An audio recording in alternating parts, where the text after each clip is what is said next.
Good evening everyone, study with Leenu में आपका स्वागत है। आज हम डिस्कस कर रहे हैं बीपीएससी केमिस्ट्री में प्रीवियस ईयर में आया हुआ क्वेश्चन। हमारा क्वेश्चन है which of the following is non aromatic based on हकल rule? Naphthalene, anthracene, phenanthrene. हमें बताना है इसमें से नॉन एरोमेटिक कौन सा है हकल रूल के बेसिस पे। तो सबसे पहले इसके लिए हम जानते हैं कंडीशंस कुछ। एरोमेटिक होने के लिए कंडीशन क्या होती है? हकल रूल को फॉलो करना। हकल रूल होता क्या है? 4n + 2π। ठीक है। इसके अलावा रिंग में क्या होना चाहिए? कंजुगेशन होना चाहिए, यानी कि हर एक एटम जो होना चाहिए आपका वो क्या होना चाहिए? sp2 हाइब्रिडाइज होना चाहिए, हर एक एलिमेंट आपका जो है। नेक्स्ट आता है यहाँ पे जो नंबर ऑफ पाई इलेक्ट्रॉन्स होते हैं, यहाँ पे जो n की वैल्यू है वो आप n की वैल्यू 0, 1, 2 से ले सकते हैं। इसके अलावा यहाँ पे जो स्ट्रक्चर होना चाहिए वो होना चाहिए प्लेनर। ठीक है। और ये सब जो है आपकी कैरेक्टरिस्टिक्स किसकी हैं? एरोमेटिक कंपाउंड होने की। यहाँ पे हमें हकल रूल के बेसिस में पूछा गया है, पर ये कंडीशन जो है वो बेसिक हमें जाननी ज़रूरी है।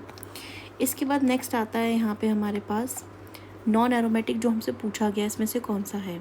तो सबसे पहले हम ये एरोमेटिक की कंडीशन सारी चेक कर लेते हैं, उसके बाद हम नॉन एरोमेटिक में जाएंगे। तो सबसे पहले हम यहाँ पे देखेंगे ये जो हमारी रिंग है, सबसे पहला है हमारा ये नैप्थलीन। इसके मैंने स्ट्रक्चर ऑलरेडी ड्रॉ कर दिए हैं। पहला है नैप्थलीन, दूसरा है एंथ्रासीन, तीसरा है फेनेंथ्रीन। जो नैप्थलीन है, नैप्थलीन में क्या है हमारे पास? ये 2 फ्यूज्ड बेंजीन रिंग्स हैं। ये क्या है? 2 फ्यूज्ड बेंजीन रिंग्स हैं, जिसमें आपके क्या प्रेजेंट हैं? आपके पाई इलेक्ट्रॉन प्रेजेंट्स हैं। यहाँ पे क्या है, अगर हम टोटल आपका हकल रूल के ज़रिए इलेक्ट्रॉन्स को चेक करते हैं तो यहाँ पे कितने आ रहे हैं आपके?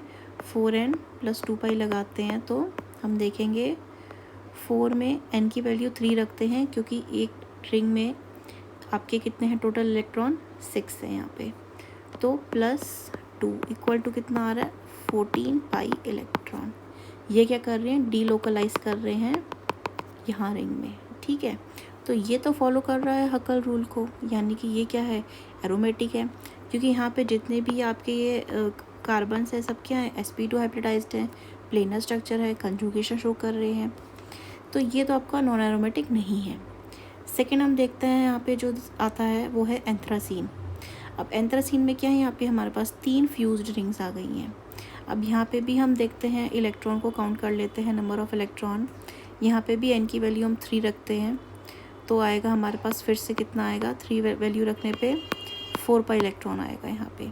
यहाँ पे भी क्या है? सब sp2 हाइब्रिडाइज्ड हैं, ये प्लेनर स्ट्रक्चर हैं, कंजुगेशन को शो कर रहे हैं। तो ये भी क्या हो गया? एरोमेटिक हो गया, ये भी नॉन एरोमेटिक नहीं है।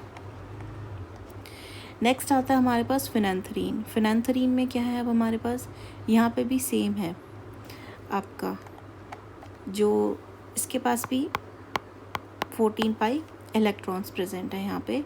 ये भी क्या है? sp2 हाइब्रिडाइज्ड है, इसमें भी क्या है? प्लेनर स्ट्रक्चर है, ये भी क्या है? हकल रूल को फॉलो कर रहा है। अब यहाँ पे तीनों के तीनों क्या कर रहे हैं? हकल रूल को फॉलो कर रहे हैं, और सारी कंडीशंस शो कर रहे हैं किसकी? एरोमेटिसिटी की कंडीशन को शो कर रहे हैं। यहाँ पे कोई भी ऐसा नहीं है जो नॉन एरोमेटिक की कंडीशन को शो कर रहा है। जो नॉन एरोमेटिक की कंडीशन होती है उसको शो करने के लिए क्या होना चाहिए? ये नॉन प्लेनर होने चाहिए,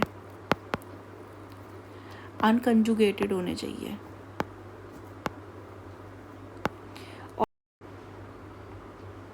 ये नॉन प्लेनर हैं और अनकंजुगेटेड हैं। इसके अलावा इनमें क्या है? ये आपके क्या हैं? साइक्लिक हो भी सकते हैं या चेन हो सकते हैं, बट इनके पास बेंजीन रिंग साइकिल नहीं होती है। और जो इनके पास पाई इलेक्ट्रॉन होते हैं, इसमें जो हकल रूल है वो ज़रूरी नहीं है कि अप्लाई हो, क्योंकि यहाँ पे वो एरोमेटिक कंपाउंड के जैसे होते ही नहीं है, तो आप अप्लाई कहाँ करोगे इसमें? ठीक है। और ये कोई रेजोनेंस स्ट्रक्चर भी शो नहीं कर पाते हैं। Therefore your answer will be option number E, none of the above, क्योंकि इसमें से कोई है ही नहीं ऐसा जो शो करेगा। So your option is none of the above, as जो ऊपर दिए गए हैं वो सारे क्या हैं? एरोमेटिक करेक्टर शो करते हैं यहाँ पे, जिसके बारे में हमने जान लिया है। सो Thank you for watching this video. If you like this video, then like, share and subscribe the channel.